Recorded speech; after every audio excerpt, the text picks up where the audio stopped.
دیکھیں جی، یہ ڈیولپمنٹ تو ایک لامتناہی کام ہے، اس کو تو ہم روک نہیں سکتے، اور یہ کبھی ختم نہیں ہوتا. میں نے جو کام کیے جن میں آپ نے چند ایک کا ذکر بھی کیا کہ ڈائلیسس یونٹ جو ہے اس کو فنکشنل کیا، فیسیلیٹیشن سینٹر بھی ڈیولپ کیا، کولڈ سٹوریج کا بہت بڑا، میرا نہیں خیال کہ لاہور میں میو ہاسپٹل کے علاوہ کہیں میڈیسن کو سٹور کرنے کے لیے کولڈ سٹوریج ہو، میں وہ بھی ہم نے لوگوں کے مخیر حضرات کو ساتھ ملا کے تو ان کو وہ بھی ہم کامیاب ہو گئے میں کرنے میں. تو اس کے علاوہ جتنے بھی چھوٹے دوسرے کام تھے وہ کیے. یہ سارے کے سارے سب کاموں کا آبجیکٹو جو تھا نا وہ مریضوں کی سروسز تھی. ہاں جو آپ نے پوچھا سوال ذرا مشکل صحیح ہے کہ میں یہ بتاؤں کہ جی کون سا کام ایسا رہ گیا. کام تو بہت سارے رہ گئے، لیکن ایک کام جو ہے میں نے بڑی کوشش کی تھی کرنے کے لیے کہ لیبر روم کے سامنے جو ہے میرے مریضوں کے لواحقین وہ فرش پہ بیٹھے رہتے ہیں، ٹھیک ہے. اس کے لیے اب میرا جو ہے پلان میں آپ کے سامنے ڈسکلوز کرتا ہوں. میں نے ابھی پہلے کسی کو نہیں ڈسکلوز کیا کہ آفٹر دس ریٹائرمنٹ ڈیٹ، ٹھیک ہے، وہ ایک جو اس کے سامنے ایک چھت ہے شیڈ، وہاں پہ میں ویٹنگ ایریا خود اپنے پیسوں سے بنواؤں گا.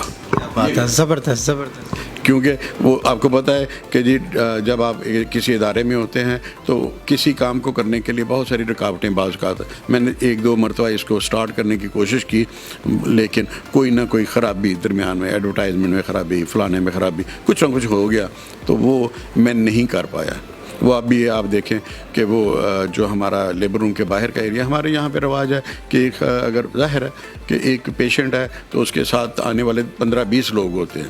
اب 15-20 لوگوں کو ہم سیٹنگ ارینجمنٹ تو ہے وہاں پہ بیٹھنے کے لیے، 15-20 کی نہیں ہے. ایک مریض کے ساتھ ایک اٹینڈنٹ ہو جائے تو وہ اتنا اکوموڈیٹ ہو سکتے ہیں، لیکن وہ ایک کھلا ایریا ہے اور اس کے اوپر بلڈنگ بھی بننے کی امید نہیں ہے.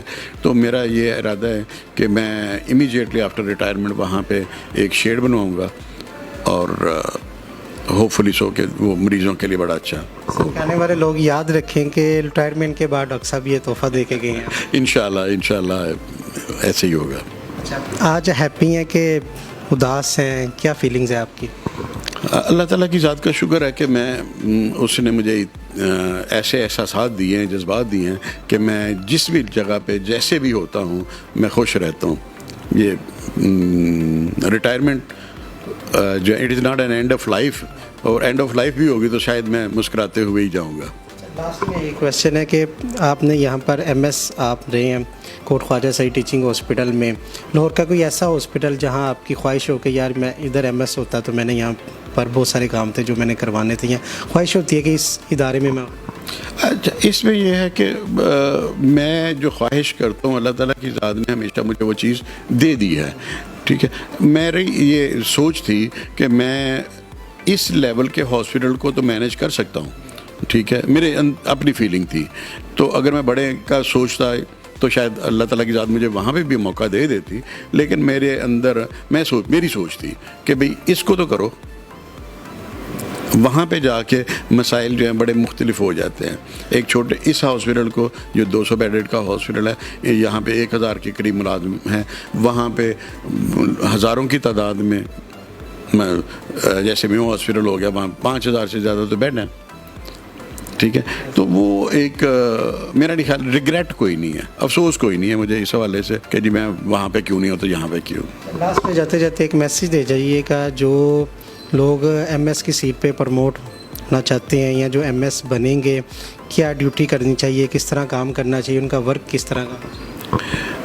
دیکھیں جی، مینجمنٹ اور ایڈمنسٹریشن یہ ایک بہت ہی جسے کہتے ہیں نا وہ سراتے وہ ہے پل سرات ہے، ٹھیک ہے، تلوار کی دار پہ چلنے والی بات ہوتی ہے. اور اس میں ذرا سی بھی غلطی جو ہے نا وہ آپ کو کیریئر کو تباہ کر دیتی ہے، ٹھیک ہے. بہترین چیز یہی ہوتی ہے میرے خیال میں کہ جی آپ سب لوگوں کو ساتھ لے کے چلیں اور آپ لیڈ کریں.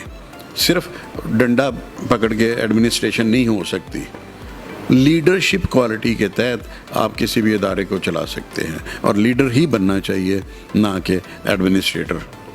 بہت شکریہ سر، بہت مبارک ہو آپ کو آپ کے کامیاب career. Thank you very much جی، بہت شکریہ آپ کا بھی. جی ڈاکٹر اعجاز بٹ صاحب ہمارے ساتھ موجود تھے جی. ایک مثال ہے انہوں نے جس طرح شمالی لاہور کا یہ ہاسپٹل ہے اس پہ اوپر جو ورک کیا ہے یہاں پر جو مریض ہیں ان کا بہت زیادہ یہاں پر لوڈ ہوتا ہے, تو جس طرح انہوں نے یہاں پر ایڈمنسٹریٹر کا کام کیا وہ بہت لائق تحسین ہے. اور سب سے خوبصورت بات یہ تھی کہ یہاں پر ایک جو لیبر روم ہے وہ ان کے جو مریض ہوتے ہیں ان کے لواحقین کے لیے یہاں پر سٹنگ ایریا نہیں ہے, تو اس کے لیے وہ یہاں پر چھت مہیا کرنے جا رہے ہیں, سٹنگ لگانے جا رہے ہیں, وہ بھی اپنی پاکٹ منی سے, تاکہ کل کو آنے والے جو وقت کے جو یہاں پر MS ہوں گے یا جو بھی لوگ آئیں گے وہ یاد رکھ سکیں گے کہ ڈاکٹر اعجاز بٹ صاحب اپنی پاکٹ منی سے یہ ایک سہولت انہیں فراہم کر کے گئی ہیں. اور یقیناً یہ ایسی سہولت ہے کہ جو ثواب دارین بھی ہے اور آخرت میں بھی یہ کام آئے گی. اور کچھ اس طرح کے کام کر کے ہمیں جانے چاہیے جو دنیا میں بھی کام آئے اور ہماری آخرت میں بھی کام آئے. اس کے ساتھ اپنے میزبان حافظ خرم شہزاد کو دیجیے گا اجازت. اللہ نے کے بعد.